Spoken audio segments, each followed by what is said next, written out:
Hi there, dear friends. It's me again. It's Bob Hatton. It's the Encourager.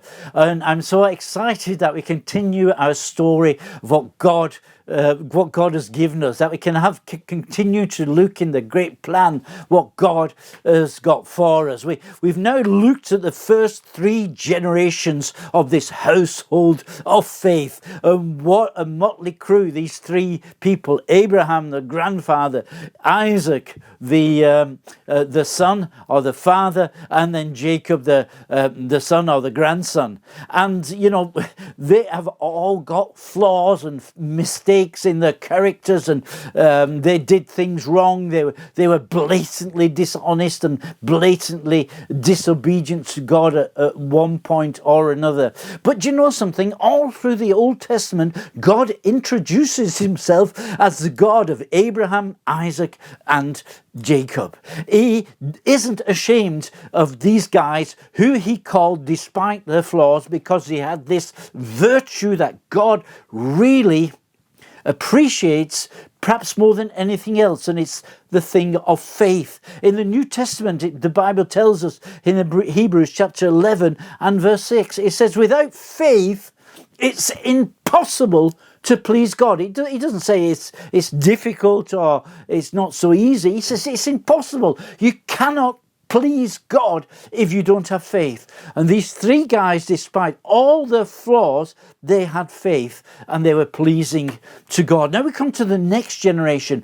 Jacob, he's back home. He's got 4 wives and he has 11 children at the point when we're studying our story today. Oh no, he has 11 boys. He's got some girls as well. And child number 11 is called Joseph, and he is the son of Joseph's favorite wife, the wife who he loves, a lady called Rachel.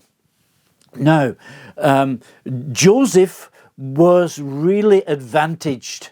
He was spoilt by his dad, and the other guys, the other 10 boys, they really had to work hard. And Joseph was a bit of a charismatic teenager. He kept having dreams, and in these dreams God was showing him that he was there in the sky, and all his brothers were like stars, and his dad was like the sun, and his mother was like the moon, and all these stars and the moon and the sun, they bowed down before him. And in another dream he saw sheaves of wheat on the field,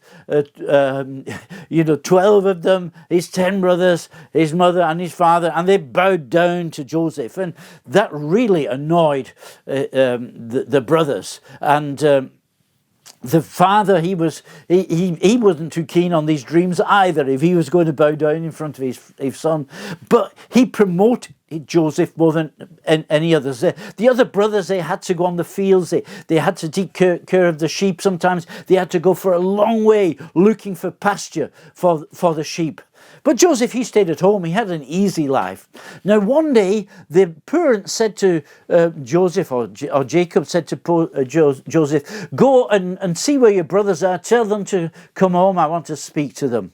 So off goes Joseph, and he goes looking for his brothers. He finds them, and they see him coming, and they're not happy that he's there.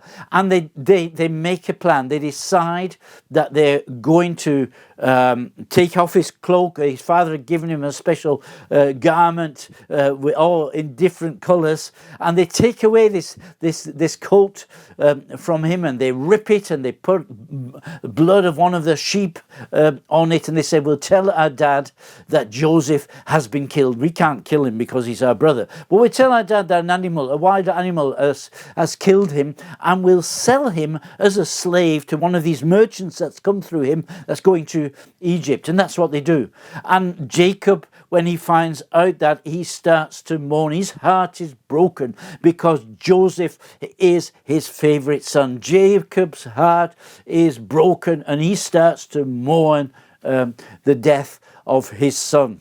Jacob is sold, though, as a slave into Egypt. And one of the Psalms tells us how he went there. He had iron fetters on his hands and his feet, and we don't really know, but I guess that on his way to Egypt, he has an encounter with God, because when he gets to Egypt, he's different than this conceited teenager that he was in Canaan. He comes there and he's put on the slave market. He's sold as a slave, and a guy called Potiphar, an official, quite a well-off official, he buys him and he becomes a slave in his household. But you know something, even in this lowly state of a slave, God is still with Joseph, and God's hand is with him. And Potiphar, he sees this. He sees there's something special with Joseph. He's honest, he can be trusted, and he's got something special about him. So Potiphar promotes him, and in the end, he becomes like the leader over the household. He's responsible for the household. He's the steward in the house. And Potiphar, because he's this well-to-do official, he's often away from home. And while he's away from home, Potiphar's wife approaches Joseph, and she wants to start an affair with him. She wants to have an adventure with this young guy. And he refuses, because he says that my boss trusts me with anything, and I'm not going to deceive him by having an affair with his wife. And I don't want to deceive God either. And this continues, the temptation is there for a while, and Joseph continues to say, no, no, no. And in the end, when Potiphar is away, she tempts Joseph again. She wants him to come and lie with her. He refuses. And when Potiphar gets back home, she's in tears, and she goes to her husband and she says, while you were away, Joseph tried to rape me. Potiphar believes his wife, and Joseph comes into prison. And it looks like, he's back down, and he's going quickly down. How fast, how low have the mighty fallen. He's in prison. But even the prison authorities, they realize the hand of the Lord is with Joseph. And Joseph was faithful. He did whatever he could to help the people around him. And he's like he's a superior prisoner to the others. And one day, two other guys they put into prison, they come from the king's palace. One is the baker, and the other is the cupbearer of the king of the Pharaoh, and they've both been accused of being traitors. They have a dream in the night, and they share this with Joseph. Joseph says, I know a little bit about dreams, so let me try to interpret it for you. So he tells the baker, he says, I'm very sorry, but this dream means that you are going to be executed. But he tells the cupbearer, he says, you know something, you will be restored to your old position, and everything will be forgiven, and you will be reinstored there. And it comes just as Joseph says, the baker is executed, but the cupbearer, he's restored. And as he goes away, he says, Joseph, I'll never forget you. And 2 years pass, and Joseph is forgotten. The story is not finished there, but because of the time, I'll have to stop and continue tomorrow. But you know something? It doesn't matter where we are, whether we feel that God is blessing us and everything around us is going well.